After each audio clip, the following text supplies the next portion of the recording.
بسم اللہ الرحمن الرحیم۔ دانشمند لوگ اللہ تعالیٰ کا پیغام سنتے ہیں، اور چونکہ وہ تخلیق کائنات کے معانی اور مفاہیم استعداد کی حد تک سمجھ چکے ہیں، اس لیے فوراً وہ ایمان کی دعوت کو قبول کر لیتے ہیں کہ اللہ تعالیٰ ایک ہے، اور اپنے ان گناہوں کی معافی طلب کرتے ہیں ایام جاہلیت میں سرزد ہوئے، اور یہ نہ بھولتے کہ آخری سانس تک صراط مستقیم پر قائم رکھنے والا صرف اللہ تعالیٰ ہے۔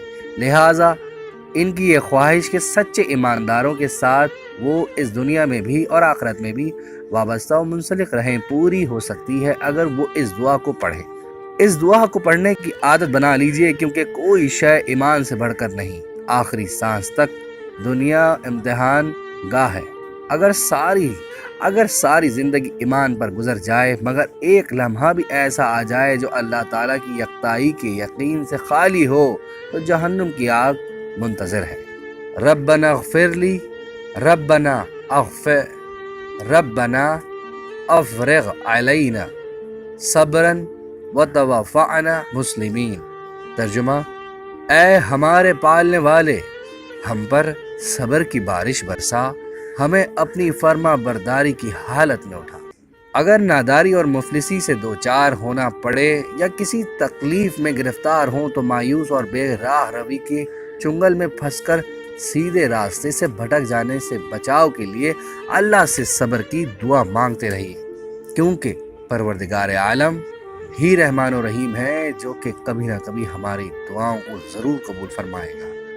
دعاؤں کا دیر سے قبول ہونا کسی مصلحت سے خالی نہیں ہوتا، اسی لیے ہمیں پروردگار عالم کی ذات پر بھروسہ رکھنا چاہیے اور اپنے تمام اولیاء، انبیاء اور ائمہ طاہرین کی زندگی سے ہمیں سبق لینا چاہیے کہ کیسے انہوں نے پروردگار عالم کی ذات پر بھروسہ نہ چھوڑا۔ زندگی میں کتنی ہی مشکلات آئیں، کتنی ہی آزمائشیں آئیں، لیکن اللہ کی ذات اقدس پر انہوں نے کبھی بھروسہ نہ چھوڑا۔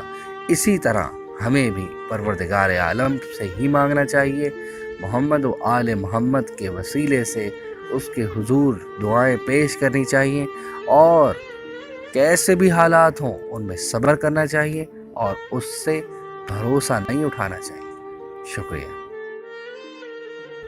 آج کی یہ ویڈیو آپ کو ضرور پسند آئے گی، اور یہ ویڈیو ہم سب کی اصلاح میں بھی بہترین کردار ادا کر سکتی ہے۔ محمد و آل محمد پر درود بھیج کر ہمارے چینل کو ضرور سبسکرائب کیجیے گا۔ شکریہ۔